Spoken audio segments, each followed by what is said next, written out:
Welcome to Wired to Socialize, the science of networking, episode 4.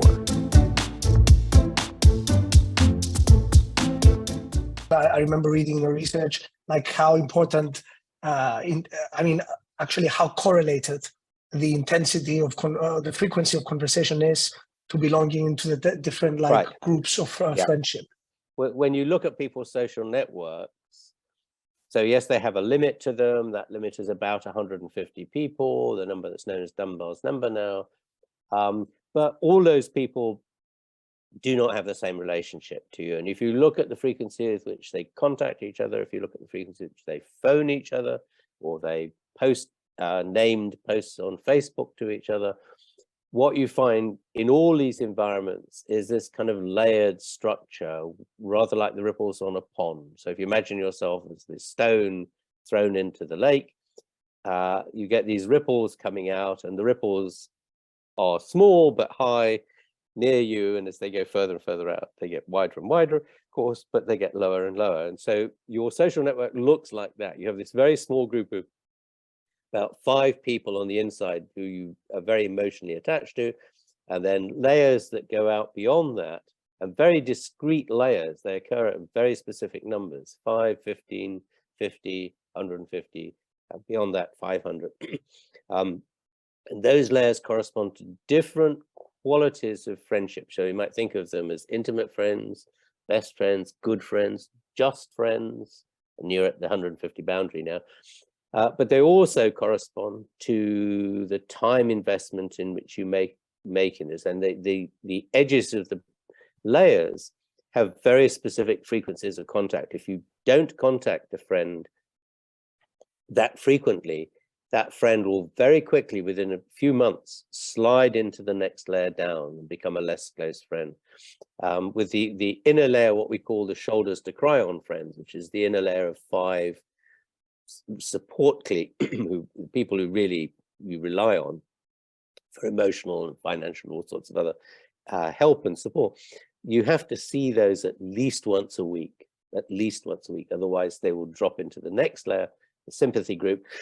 The sympathy group is kind of like your main party, well, not party friends, but your main social friends. If you want to have a dinner party, or you want to go to the theater with somebody, or climb a mountain with somebody, that's where you take them from. And that you have to see those people at least once a month, otherwise they will drop into the next layer.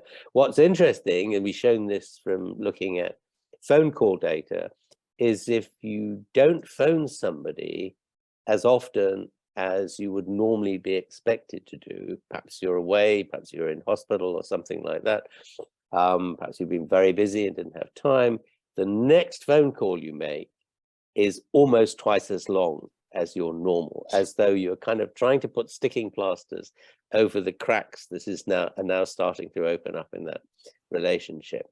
And I think we're very sensitive to those kind of things, because we understand that whether a relationship will continue through time just depends on our continuing to invest in it. That's excellent. That's very interesting. I was going to ask you, beyond what changes beyond the Dunbar's number, beyond 150, is it the lack of trust, or I mean the absence would be a better word, the absence of trust, and the not willing to reciprocate? What do you think is the... Okay, yeah, the Dunbar's number seems to correspond to, well, it corresponds to the number of meaningful relationships that you have with somebody. Let's say these are relationships that are reciprocal. You know where they stand in your social world. They know where you stand in their social world, and that relationship is equal, right? More or less equal.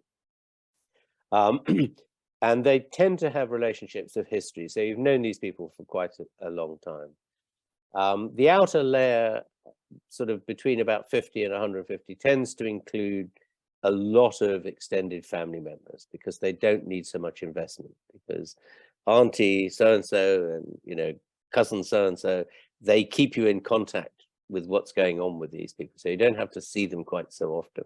But still, that layer has a figure of contact around about once a year. You somehow you need to contact those people, even if it's only to send them a card at Christmas or something, once a year, just to keep that relationship up.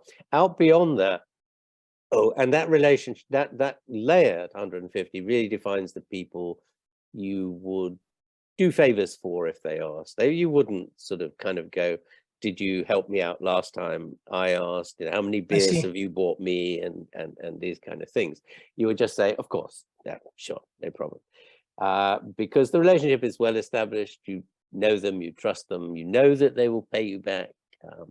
So outside that, we get into what we call the layer of acquaintances, which runs out to about 500. So a lot of these are people you work with, people you see, maybe you buy your coffee on the way to work from this barista, and you discuss little things, the football, the weather, if it's in Britain, the weather, in Greece, the football.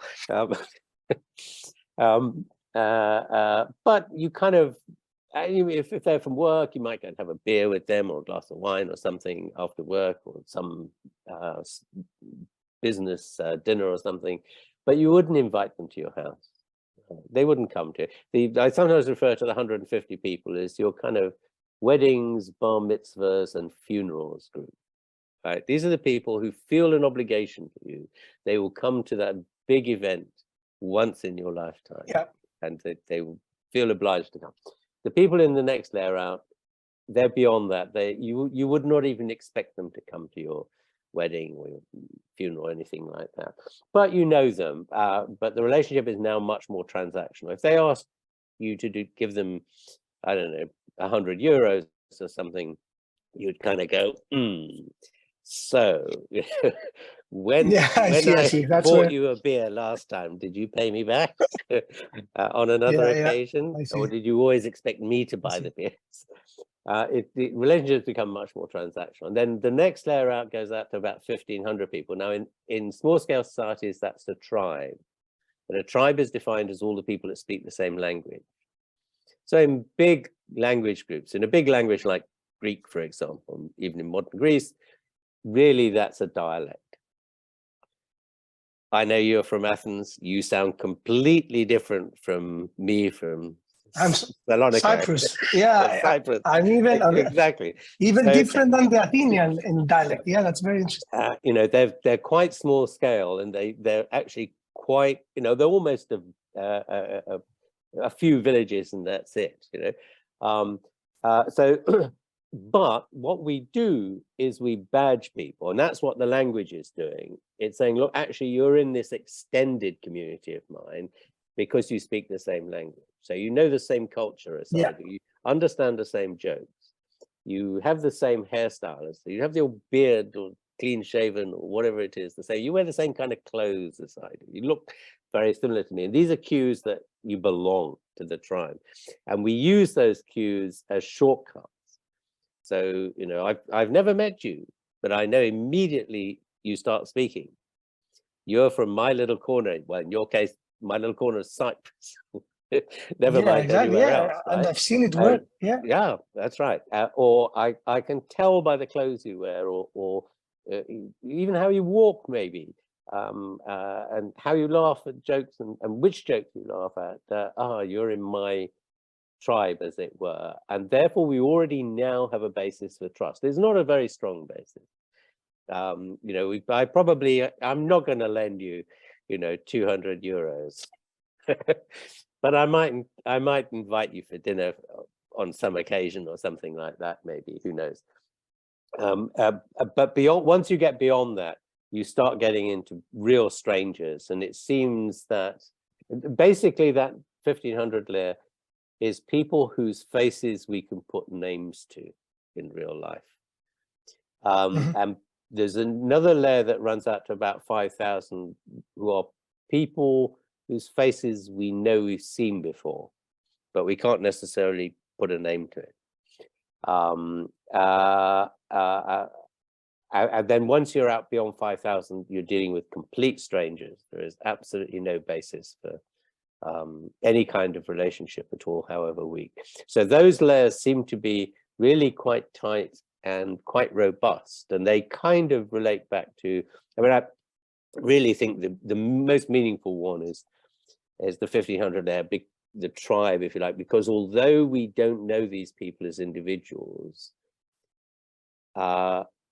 we use these kind of cues, visual cues, other sort of language cues, to allow us to identify them as members of our community, and therefore we will treat them differently to complete strangers. They just allow us to kind of course, if you think about it in the context in which this evolved, this is the difference between meeting a stranger on the path as you take your sheep to the summer grazing, who is either going to rob you or not.